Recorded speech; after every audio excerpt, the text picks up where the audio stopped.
নিষ্ঠুর প্রেমিকা বশীকরণ। সারা জীবনের জন্য প্রেমিকাকে অনুগত রাখা যাবে। পুরুষ মহিলার জন্য পাগল হবে, মহিলা পুরুষের জন্য পাগল থাকবে। সাইফুল কবিরাজ চ্যানেলের পক্ষ থেকে স্বাগতম। আশা রাখি সবাই ভালো আছেন।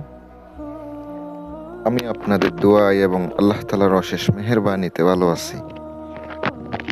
কিভাবে নিষ্ঠুর মানুষকে ভালোবাসায় পাগল করবেন, মহাব্বতে পাগল করে বশ করবেন,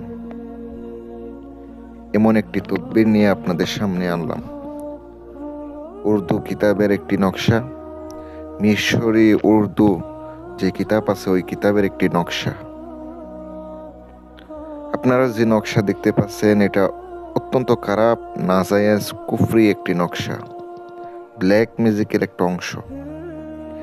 এটা দিয়ে আপনি অনেকভাবে আপনার কাঙ্ক্ষিত নারীকে, কাঙ্ক্ষিত পুরুষকে বশ করতে পারবেন। সত্যবিদ্যা, সত্য জিনিস পেতে সাইফুল কবিরাজ চ্যানেলটি সাবস্ক্রাইব করে রাখুন। ভিউয়ার্স, আমার যারা ভক্তবৃন্দরা আছেন, আমার কিছু পাগলা ভক্ত আছেন, অনেক সাপোর্ট করে আমারে।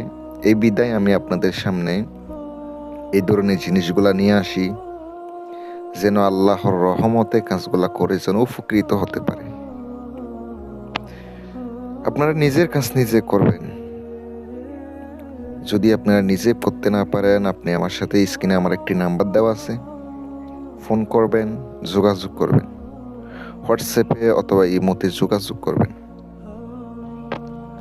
যদি আপনার কাঙ্ক্ষিত নারীকে আপনার কাছে পেতে চান, স্ক্রিনে যে নকশা দেখতে পাচ্ছেন, মোটা কাগজে লিখবেন 2টা নকশা। অনেক নিয়ম আছে, এটা দিয়ে অনেক প্রক্রিয়ার মাধ্যমে ব্যবহার করা যায়, কাজ করা যায়। কিন্তু আমি যেটা দিতেছি এটা আপনি এভাবে করেন, 2টা লিখবেন অথবা আপনি 3টা লিখিতে পারেন। মোটা কাগজে জাফরানের কালি দ্বারা লিখার পরে নকশার নিচে মেয়ের নাম, মেয়ের মায়ের নাম, ছেলের নাম, ছেলের বাবার নাম নকশার নিচে লিখিতে হবে। লিখা শেষ। এবার আপনাকে নকশাটি আগরবাতি, ধূপ, লোবান চালাইয়া আপনি এগুলা সুন্দর করে পাক পবিত্র অবস্থায় নকশাটা লিখার পরে একটা নিজের সাথে ব্যবহার করবেন। একটা পাতলা কাগজে লিখবেন, পাতলা কাগজটা নিজের সাথে ব্যবহার করতে হবে। আরেকটি নকশা আপনি আগুনের পাশে পুঁতে দিবেন, আগুনের পাশে যেন গরম হইতে থাকে। আরেকটি নকশা আপনি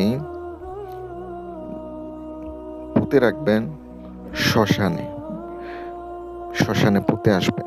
অবশ্যই সাবধানে পুঁতবেন, যেখানে আপনার লাশ পোড়ানো হয় ওখানে পুঁততে হবে। এটা আমি আপনাদেরকে দিলাম, আপনারা করলে অবশ্যই উপকৃত হবেন। বুঝতে পারবেন কাজটা কতটা পাওয়ারফুল, কতটা শক্তিশালী। সকলে ভালো থাকবেন। যদি আপনারা কাজ করার উদ্দেশ্য থাকে যোগাযোগ করতে পারেন। আসসালামু আলাইকুম ওয়া রাহমাতুল্লাহ।